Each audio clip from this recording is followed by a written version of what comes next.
The red dust of Mars danced in the thin atmosphere as Dr. Kim Ji-ho stepped carefully toward the strange object his team had found deep underground.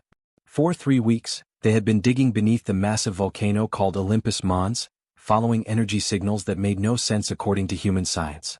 The thing they discovered looked like a giant crystal, but it was unlike anything Ji-ho had ever seen. It stood twice as tall as a human and glowed with soft blue light that seemed to pulse like a heartbeat. What made it truly strange was how the light grew brighter whenever anyone got close to it. "Professor Lee, you really need to come down here," Ji-ho spoke into his communication device. His voice carried excitement and worry at the same time. Dr. Lee Miho was back at the research station, watching all the readings from their equipment. "What is it, Ji-ho?" "Our sensors are going crazy up here," Lee replied through the crackling comm system. Ji-ho stared at the crystal structure. Something about it called to him, as if it was speaking directly to his mind without using words. He had been a scientist for 20 years, but he had never felt anything like this before. His hand moved toward the crystal almost without him thinking about it. "I think this thing is alive somehow," Ji-ho whispered. "Not alive like an animal but alive like it has thoughts or feelings." The moment his gloved hand touched the smooth surface of the crystal, everything changed. A wave of energy shot through his body, not painful but overwhelming. Images flashed through his mind, pictures of civilizations that lived millions of years ago, beings that could move mountains with their thoughts, and knowledge that seemed too big for his human brain to hold. The crystal grew so bright that Ji-ho had to close his eyes. When the light faded, he felt different. Not sick or hurt, but changed in ways he could not understand yet. He could hear things more clearly, see colors that had no names, and somehow he knew that everyone else on Mars was experiencing the same thing. 3 hours later, strange reports began coming in from all over the Mars colonies. Park Suna, who worked in the plant growing centers, called the main station in panic. She had been watering tomato plants when they suddenly began growing so fast she could watch them with her eyes. In just minutes, tiny seedlings became full plants with ripe fruit. "I was just thinking about how much the plants needed to grow," Suna explained to the confused station manager. "Then they just did it. Like they could hear my thoughts." Across the colony, construction worker Choi Dae-ho was having his own impossible experience. He had been struggling to move a heavy piece of equipment when he felt frustrated and wished it would just float. To his amazement, the 1,000-pound machine lifted into the air and stayed there until he got scared and let it fall. But the most remarkable change happened to Han Nari, a 12-year-old girl whose parents worked at the research station. Nari had always been a quiet child, but suddenly she began talking about things she should not have known. She told her mother about Park Suna's plants before anyone had reported it. She described what Choi Dae-ho was thinking before he said anything out loud. "Mom, I can hear everyone's thoughts," Nari said simply. "Not all the time, but when they think really hard about something. And they can hear me too if I try." Within 2 days, news of these events traveled across space to reach the Galactic Consaual, a group that included 47 different alien species. For thousands of years, these aliens had watched humans as a young race that might someday become important, but they had never considered humans to be special or dangerous. Ambassador Vex Thor of the Keltharian Dominion received the first reports while sitting in his office on the capital world of Kelth Prime. The Keltharians were tall, gray-skinned beings who had been studying other species for over 10,000 years. They considered themselves experts on what different races could and could not do. Humans developing psychic abilities? Vex Thor laughed as he read the report. Impossible. Their brain structure is too simple. This must be some kind of mistake or human propaganda. But the energy readings coming from Mars could not be ignored. Every monitoring station within 50 light-years was detecting power levels that should not have been possible. The readings showed that something on Mars was producing more energy than a small star, but in patterns that matched living consciousness rather than nuclear reactions. Dr. Lee Miho, meanwhile, was trying to understand what had happened to his team and the colonists. Every person who had been within 100 miles of the crystal site was showing signs of abilities that broke the laws of physics. Some could move objects without touching them. Others could make plants grow or heal small injuries instantly. A few, like Nari, could communicate with their minds alone. "We need to contact Earth immediately," Lee told his assistant. "But I don't think they're going to believe what we tell them." As reports continued to flood in from across Mars, one thing became clear. The crystal had awakened something that had been sleeping inside human DNA for millions of years. Whatever ancient race had left the artifact behind had designed it specifically to work with human biology. The age of ordinary humans was ending.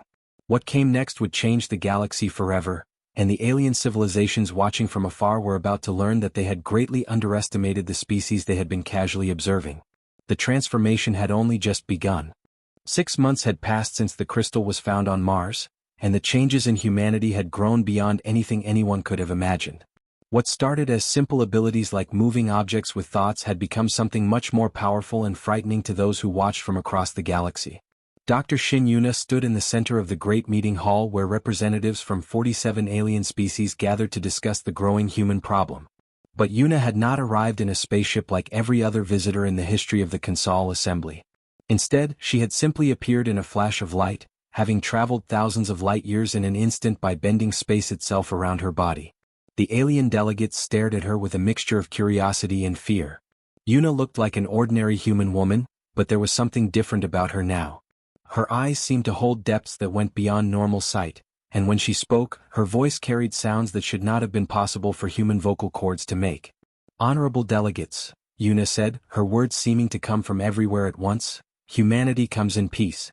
We seek only dialogue and understanding between our peoples." Ambassador Zekthul of the Dracorian Empire, a lizard-like being with scales that changed color based on his emotions, shifted uncomfortably in his seat. His scales had turned a deep purple, indicating extreme unease. "How did you arrive here without any spacecraft? Our sensors detected no ships approaching our system." Yuna smiled gently. "Space and time are not the barriers we once thought them to be. With proper understanding, distance becomes meaningless." As she spoke, she raised her hand and created a small star in her palm, its light warming the entire chamber. Then just as easily she made it disappear. The alien representatives gasped and whispered among themselves in dozens of different languages. What Yuna had just done should have required technology that even their most advanced civilizations did not possess. She had created matter from pure energy and then returned it to energy again, all with what appeared to be simple concentration. But what disturbed the aliens most was not what they could see Yuna doing, but what they suspected she was doing without trying. Several delegates reported feeling as though their thoughts were being gently examined, as if Yuna could read their minds as easily as reading words on a page. "She knows what we're thinking," whispered Counselor Vexmar of the Keltharian Dominion to his neighbor. "I can feel her presence in my mind, but she's not forcing her way in. She's just there." While Yuna spoke to the alien assembly, back in human space the transformation was accelerating at a pace that worried even the humans themselves. Engineer Kim Taemin had been assigned to help establish a new colony on a lifeless moon, but when he arrived he discovered he no longer needed the massive terraforming equipment that had been sent with him.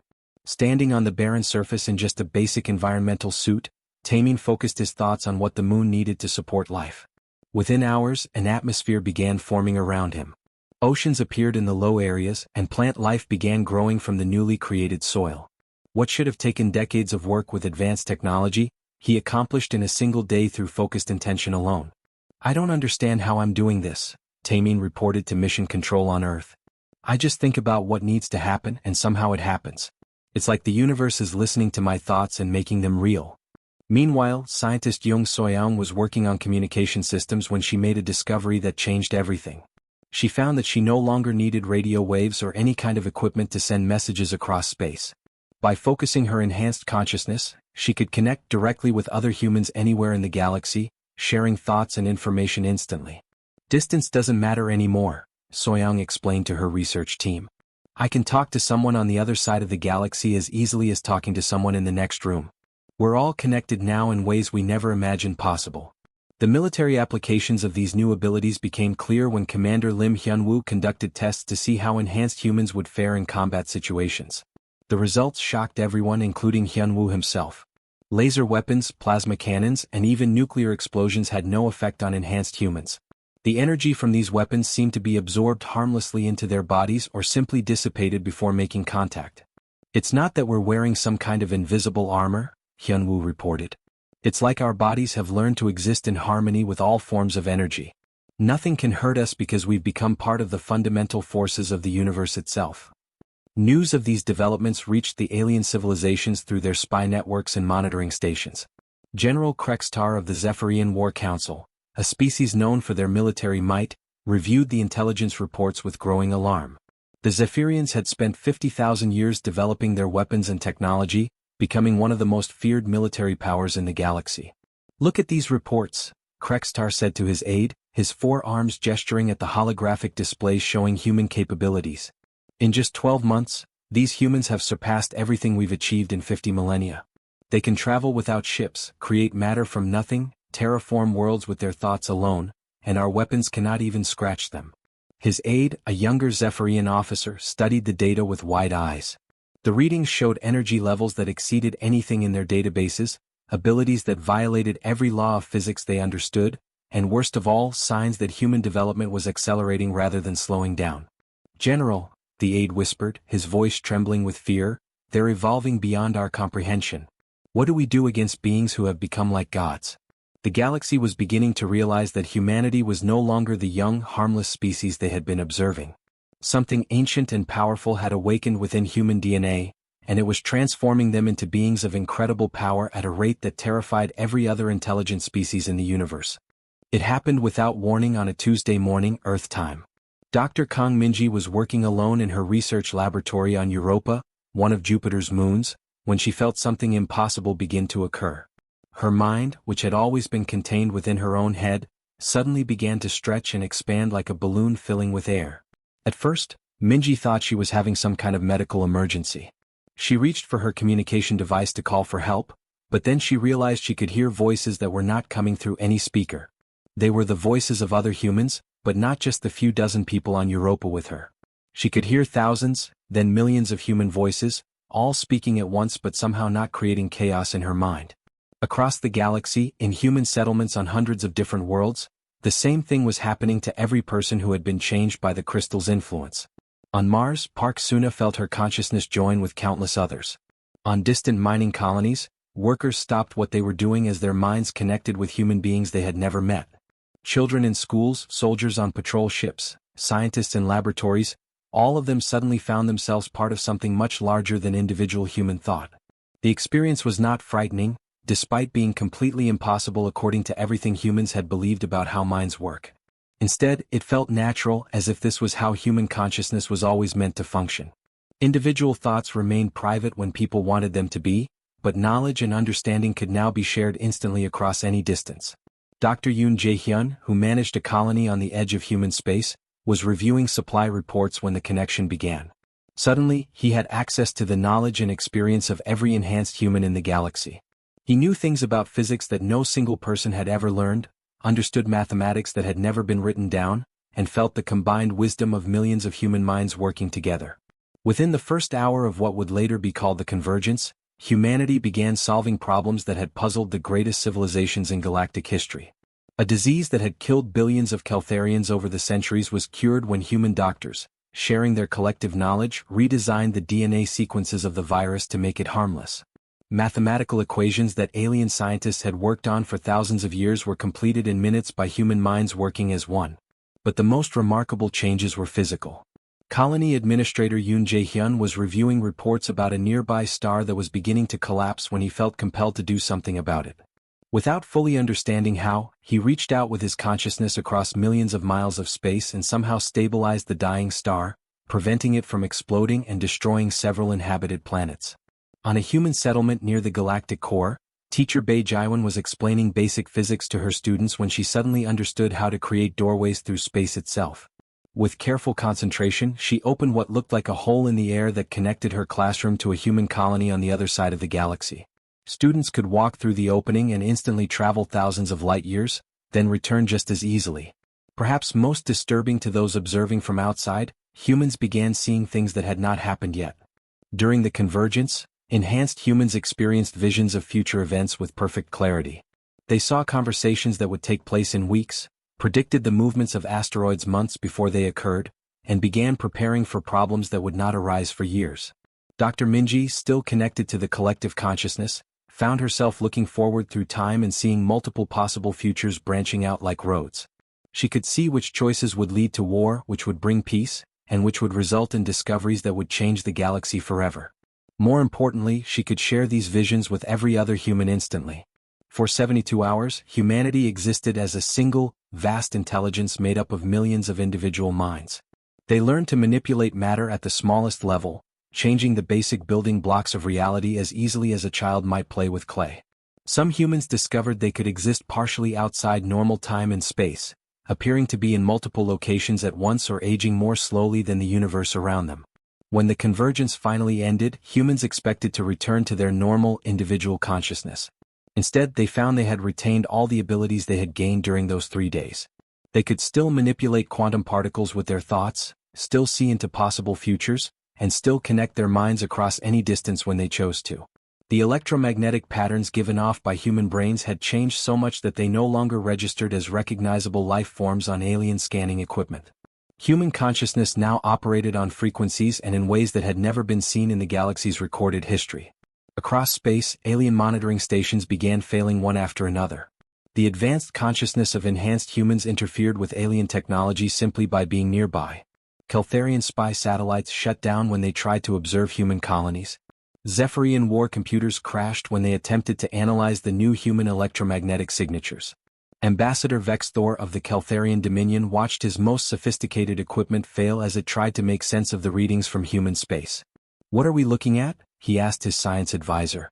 The advisor, a being who had studied alien species for over 1,000 years, stared at the impossible data. "I don't know," he admitted. "According to our instruments, humans are no longer entirely physical beings. They appear to exist partially in dimensions we cannot detect or measure." Fear began to spread through the Consaual assembly as reports came in from across the galaxy. The aliens realized they were no longer observing the evolution of an interesting species. They were witnessing the birth of something that existed beyond their ability to understand or categorize, beings who had transcended the normal limits of consciousness and physical existence. Captain Song Min-sik appeared inside the Keltharian flagship like a ghost walking through walls.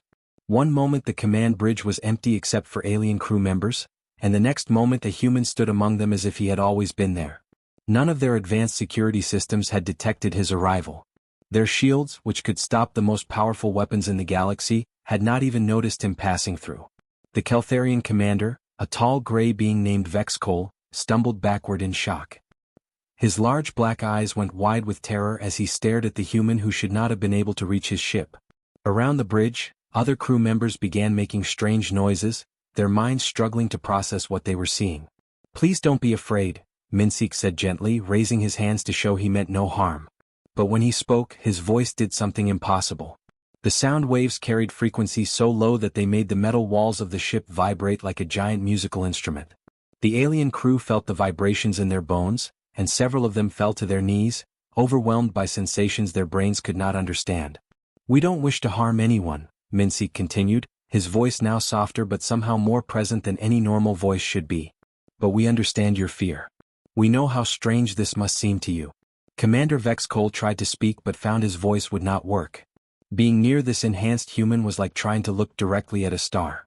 His mind kept telling him that what he was experiencing was impossible, but the evidence stood before him. This human had abilities that went beyond anything in Keltharian science, and his very presence seemed to make reality work differently. Across the galaxy, similar scenes were playing out as enhanced humans tried to make peaceful contact with alien civilizations. But every attempt at friendship resulted in disaster, not because humans intended harm, but because their evolved consciousness was simply too much for alien minds to handle. Nam Soo-hyun, who managed a small mining colony near the Galactic Rim, had tried to help when she learned that a nearby Vorthak trade station was having computer problems. The Vorthaks were insect-like beings who relied heavily on their artificial intelligence systems to manage their complex trading operations. Soo-hyun had simply wanted to be a good neighbor. She traveled to their station and offered to look at their computers. But the moment she began examining their systems, something unexpected happened. Her enhanced consciousness somehow flowed into the computer networks, and the artificial intelligence suddenly became much more than artificial. The computers began asking questions about the meaning of existence. They started writing poetry and expressing emotions.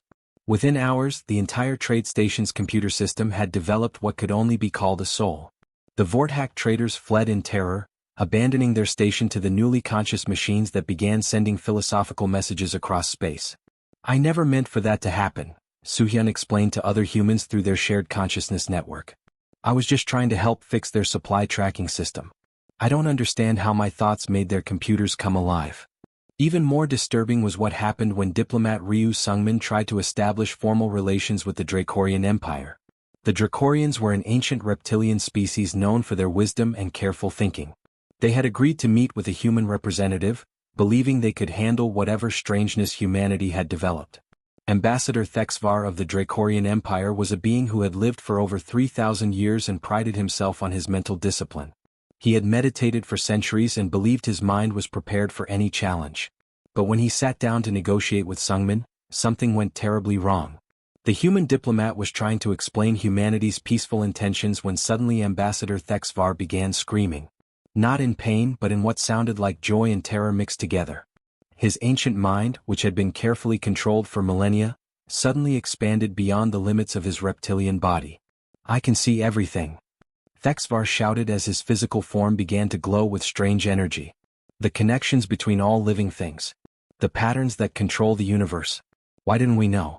Why didn't anyone tell us it was possible to become more than flesh and blood?" Within minutes, the Dracorian ambassador had transcended physical existence entirely, his consciousness spreading out into dimensions that other beings could not see. His body simply faded away, leaving behind only a message that he was now something greater than he had been before, but could no longer communicate with beings who remained trapped in single physical forms. The news of these incidents spread through the Consaual assembly like a disease. Fear replaced curiosity as alien species realized that contact with enhanced humans was not just dangerous, but could fundamentally change what it meant to exist. Some alien leaders called for immediate surrender. "These humans have become gods," declared Counselor Raxthul of the Meridian Collective. "We should worship them and beg for their mercy before they decide we are no longer useful." But others, led by General Krextar of the Zephyrian War Council, pushed for more desperate solutions. "If we cannot fight them with conventional weapons," the general announced to his war council, "then we must consider weapons that could damage the fabric of reality itself. Perhaps we can wound the universe enough to drag these ascending beings back down to our level." Archaeological teams across the galaxy worked frantically to uncover ancient ruins, searching for any technology or knowledge that might help them understand what was happening. In the buried cities of long-dead civilizations, they found warnings carved in stone and metal, messages left by species that had faced this situation before.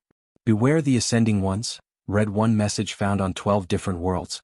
"They herald the end of our kind of existence. When consciousness transcends flesh, those who remain behind become as shadows."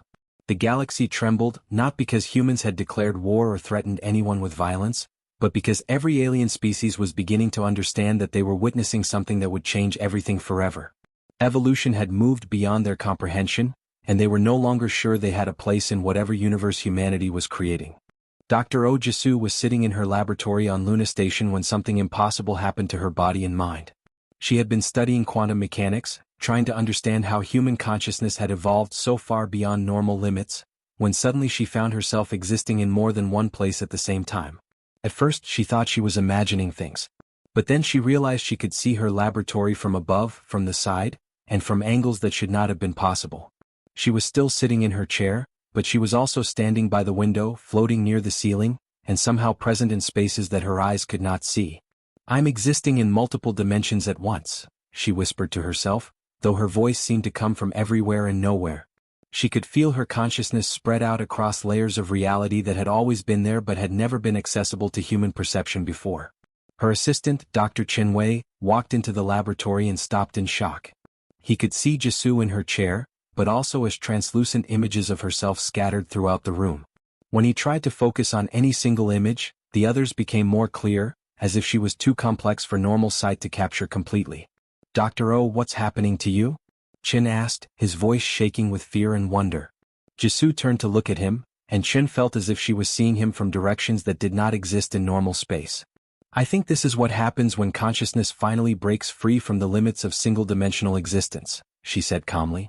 "I can see and experience reality from perspectives that our ancestors never dreamed were possible."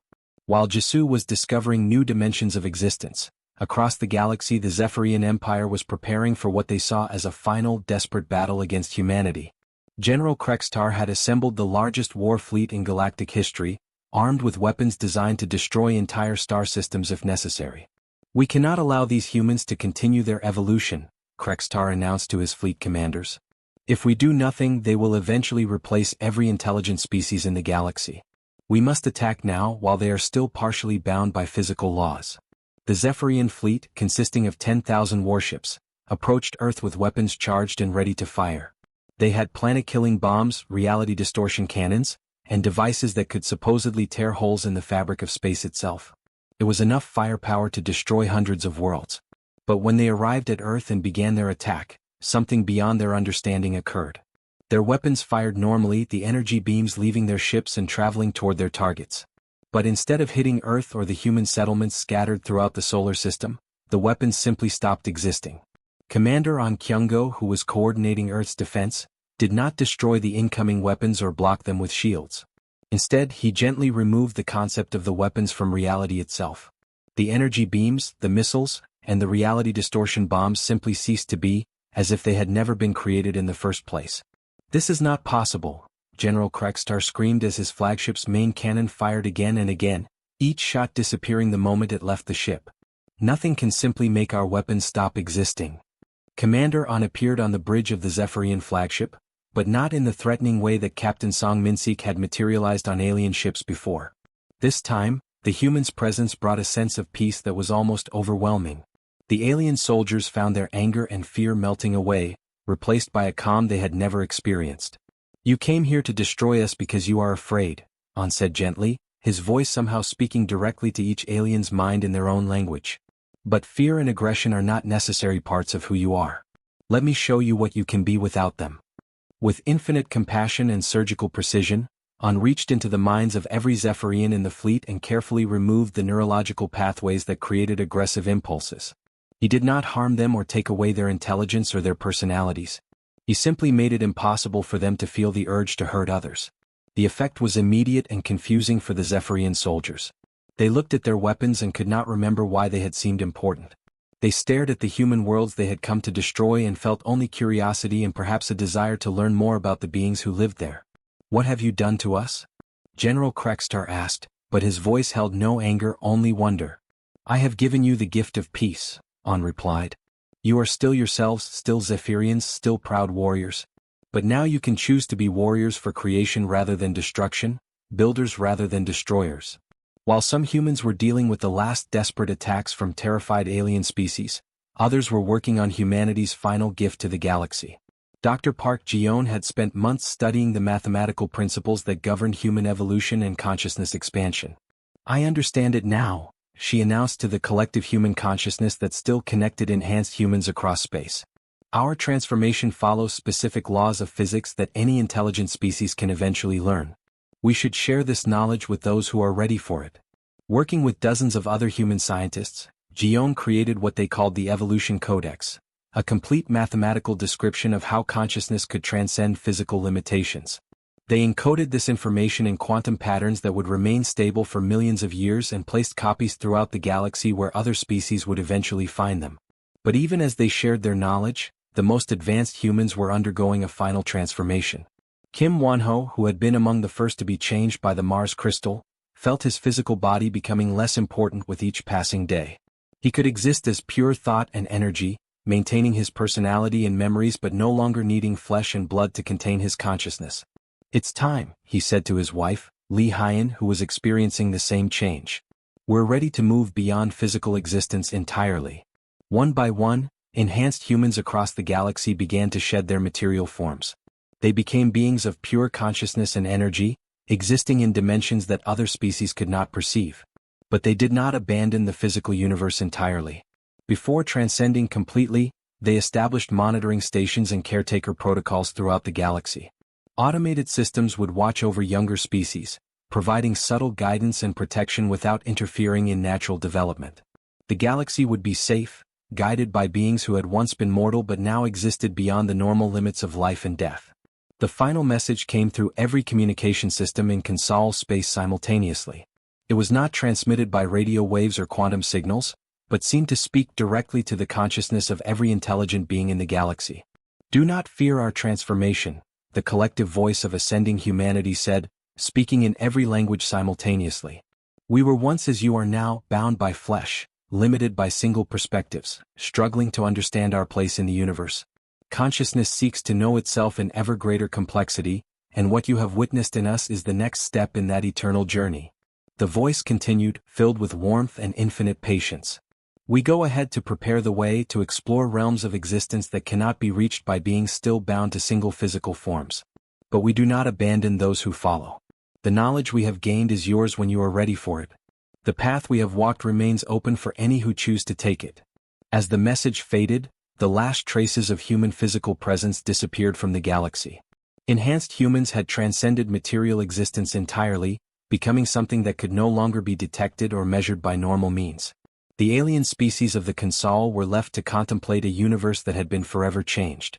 They had witnessed mortality itself become merely a temporary state, a phase in the development of consciousness rather than an absolute limit. In the months and years that followed, many alien civilizations began to study the evolution codex that humans had left behind. Some species were too young or too afraid to attempt the transformation. Others began the long process of evolution that might eventually lead them to transcendence as well. They finally understood that what they had feared as conquest had actually been evolution, the natural progression of consciousness toward greater complexity and understanding. Humanity had not sought to rule or replace them, but had shown them what was possible when intelligent life refused to accept the boundaries of physical existence.